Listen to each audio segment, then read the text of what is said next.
Aka, keldingmi? Qaniki? Nimaga? Yaxshi keldingmi? Xonadoning tinchmi? Rahmat o'rtoq, yaxshiman. Allohga shukr. Hali hisob kitoblarni qilib oldingmi? Ha, qilib oldim o'rtoq. Hamma hisob kitoblarimni qilib oldim.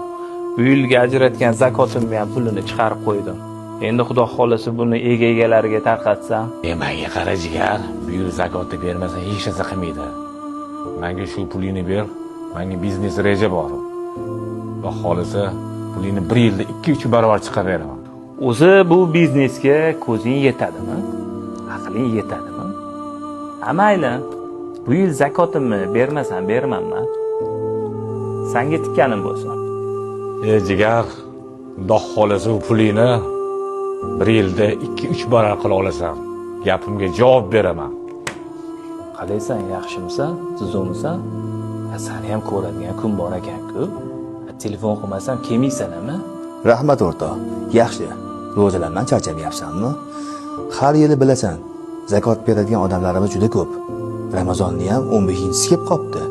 Xudo xolasa zakotingni ajratdingmi? Yo'q emas o'rtoq. Tayyor qilib qo'ydim. Kecha Mirzo og'aynimiz keldi. Bitta biznes reja etdi. Shu biznes rejasiga tikuvdim. 1 yilda 2 barobar qaytarib beramiz dedi. Nima deysan sen shunga? Oldin men bilan maslahat qilmabsan-da. Yaxshi ish qilmabsan. Zakotni pulini biznes qilib bo'lmaydi hech qachon. Zakot vaqtida farz. Lekin xato ish qilibsan bola. Buni nimasi yomon o'rtoq? 1 yilda 2-3 barobar foyda kelib turganda, bu yil bermasam, keyingi yil berarman. Sen o'zingni aldayapsanmi? Yo Xudoni aldayapsanmi? Sen nima? Allohga xiyla qilmoqchimisan?